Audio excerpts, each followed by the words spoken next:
é complicado, porque não faz parte da nossa cultura. Não foi os Guarani que inventou isso, não foi os Guarani que criou. Então é uma é um mecanismo, é um processo de educação diferente, né, do povo Guarani. Como que vai ser inserido nisso na é, talvez já existente, né, assim, no sistema indígena Guarani? Como que será inserido isso? Quer dizer, hoje está sendo adequado, né? Está sendo inserido, né? As aldeias começam a compreender melhor, né? Mas só que ainda é um mistério, né? Porque como os Guarani vivem muito assim a sua cultura, né? Assim, a sua tradição, né? Apesar de às vezes não mostrar muito, mas assim, na aldeia, quando os Guarani vivem sem interferência, né, de nenhum branco na aldeia, aí eles começam a viver, né, o seu costume. Quando eles estão assim unidos, as famílias, então vive é, o seu costume, né, assim. E, e a escola, assim, a gente sabe que quando os brancos começaram a levar isso para a aldeia, a intenção era integrar, né, todos os índios, né? A política era integracionista, né? E para que na época então as pessoas, né, assim, consideravam os indígenas como selvagem, que não tinha decisão, né, por si. Então por isso que o governo até há uns 20 anos atrás, então, até pela lei ela era tutelado, né, assim, os indígenas, né, tutelado pelo governo. E aí, então, os indígenas então não tinham voz, né, não tinha, porque era representado pelo governo, né, e pelo SPI, né, depois pela FUNAI, né, mas depois que a nova Constituição, né, que foi promulgado em 88, então mudou, né? Assim, as pessoas começaram a olhar assim já diferente, né? Aos povos indígenas e até mesmo próprios indígenas também começaram a ter mais liberdade, né? Para ter voz e ter participação, né, nas políticas, na repartição públicas, né? Então hoje, depois de 20 anos, né, hoje então as coisas mudou, né, muito assim mais para a autonomia, né, dos povos indígenas, mas só que mesmo assim eu acho que a gente está ainda no processo de liberdade, né? Talvez no papel então é, ela foi declarado, né? Mas só que estamos ainda em processo, né? Porque hoje é complicado, né? Que nem na questão da educação, né? Ninguém sabe, né? Assim, o Estado, o município, União, não sabe qual papel que eles têm, né? Nesse processo, né? E no entanto, então e para nós indígenas também é complicado, né? Porque às vezes a gente tem relação com o município, com o estado, com a União. E no entanto, então parece que não consegue, né, assim, realmente fazer uma política que vai atender assim, na questão da culturalidade, na questão de fortalecimento, né, das aldeias, das culturas que ainda hoje temos, né? E a preocupação maior mesmo é com a nossa cultura, né? Como é que ela vai lidar, né, com a escola, né? Como é que vai ser inserido, né, a nossa cultura dentro da escola e também a escola como é que vai ser inserido na aldeia, né? Bom, eu sou Leonardo da Silva Gonçalves, meu nome em Guarani é Veratupã e, e atualmente sou o coordenador da Comissão Guarani de Santa Catarina. e também faço parte da coordenação da Organização Guarani a nível nacional. Bom, eu me chamo Joel Pereira em português, e nome em Guarani é Quaraí. Eu moro na aldeia Aranduverá, na terra indígena Mato Preto, no município de Getúlio Vargas, estado do Rio Grande do Sul. Tererima Prachunu, Diruapuna Saulo Ramírez. Eu sou vice-diretor da escola Coenju, da aldeia Ambaporã, que fica no bairro Santa Rita, no município de Miracatu, no estado de São Paulo. Meu nome é Teodoro Tupã, eu sou da aldeia Itamarã, município de Diamante, sou professor de língua guarani na minha comunidade.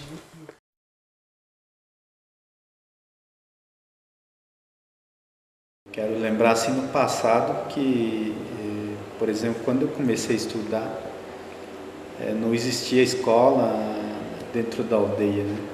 Eu comecei a estudar fora da aldeia até a quinta série. E essa diferença hoje a gente nota, porque hoje as crianças já conseguem ter essa educação dentro da própria aldeia. Então essa é uma coisa que diferencia, digamos que foi uma coisa boa, né, que aconteceu do passado até hoje, né? Do meu ponto de vista que a escola dentro das aldeias Guarani não faz muito tempo que começou, né? Porque algumas aldeias não conseguiam aceitar, né, de ter uma escola dentro da aldeia, né?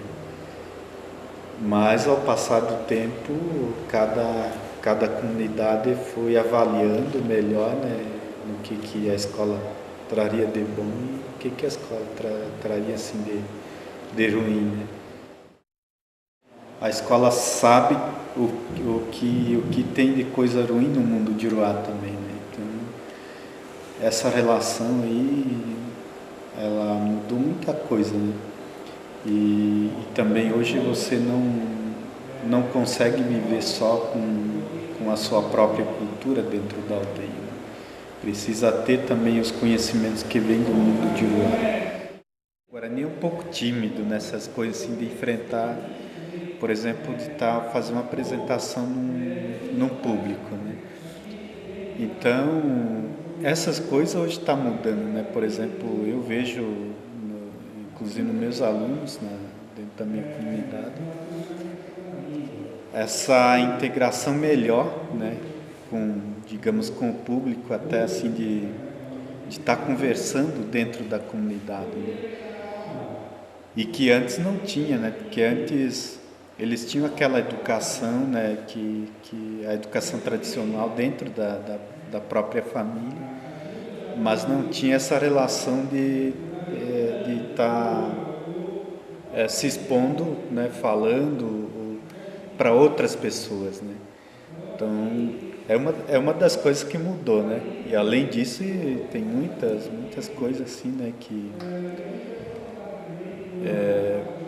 por exemplo, hoje também a questão de respeito às outras pessoas, né? Então isso, nesse sentido que a escola está trazendo esse benefício para dentro das comunidades, das aldeias Guarani. Isso é uma forma assim de que eu diria que tem uma barreira, né? Porque as crianças, assim, a partir de 0 a 6 anos, ele vive ali com os pais. Então, nós, como pais das crianças, a gente respeita o nosso Crimbé. E assim, a partir do que ele entra na escola, ele já tem uma outra forma de controle, porque já não é mais controlado pelos pais. Então acaba sendo controlado pelas escolas, pelos professores, de certa forma até pela cultura não indígena. Então cria uma barreira, cria uma dificuldade e acaba confundindo as crianças nessa relação que a gente tem com as crianças pequenas, né?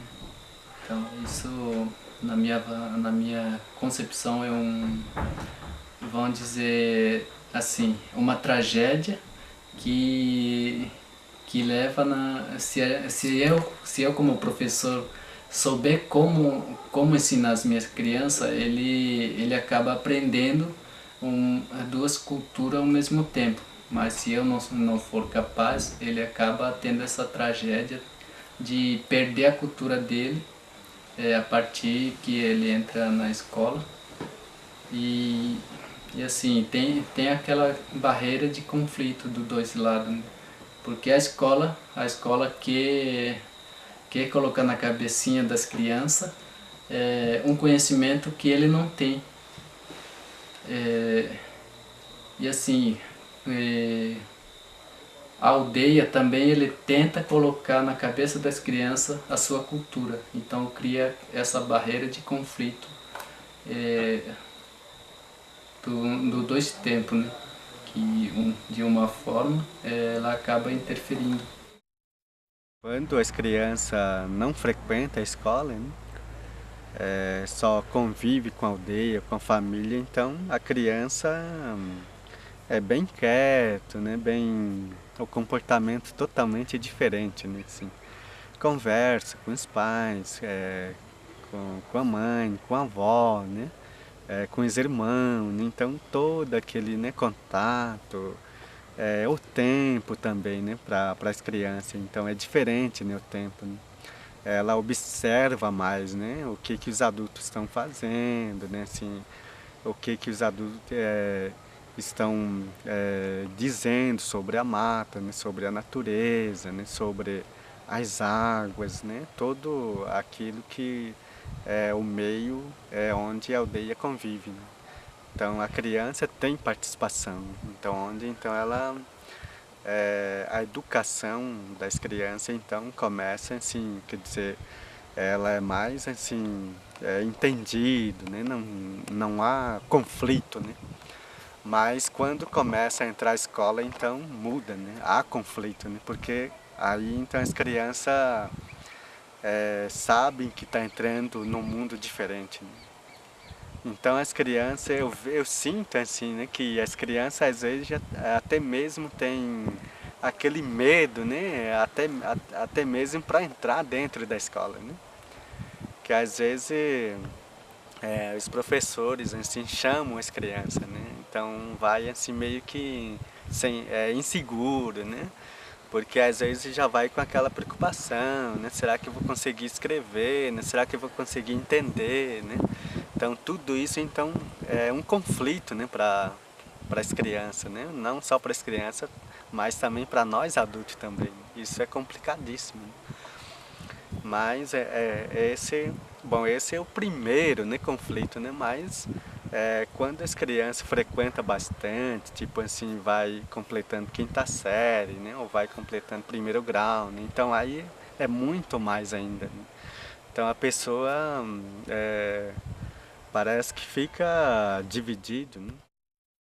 Tenho certeza que 60% ou 70% modifica. Então já a criança cresce com essa mentalidade de estar, eu vou estar, né, entrando mais nessa parte, porque a partir do momento que ele vai na sala de aula já começa a professora falar assim, tem essa parte ali que nós vamos ter que ter conhecimento e tal, né? Daí já a cabeça dele já vai estar nesse lado. Ele não vai conseguir levar no momento, assim, duas coisas no mesmo tempo, não vai conseguir. Então por isso que quando fala da educação, um impede o outro, né? Se a educação indígena totalmente, vamos dizer assim, professor Guarani, atividade diferente, aula diferente, um espaço, pelo menos, alguma característica diferente, a criança vai estar sempre naquela linha. Se a sala de aula vai ter um monte de materiais ali, é diferente do que ele convive, ele vai estar naquela linha, porque a mentalidade sempre é mais forte.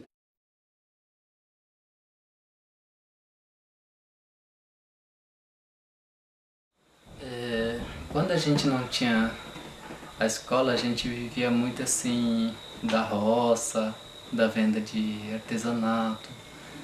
As crianças tinham liberdade assim de brincar, de acompanhar os pais assim na roça. Então as crianças aprendiam muito assim na prática mesmo, acompanhando os pais, as mães, os irmãos. Mas hoje com a escola ela tem algumas horas a menos para ele estar aprendendo. Mas na minha visão é que as crianças perdem mais na hora de que está estudando. As crianças no primeiro momento ele também não entende, ele não sabe por que ele está frequentando essa escola. Não é como na casa de reza.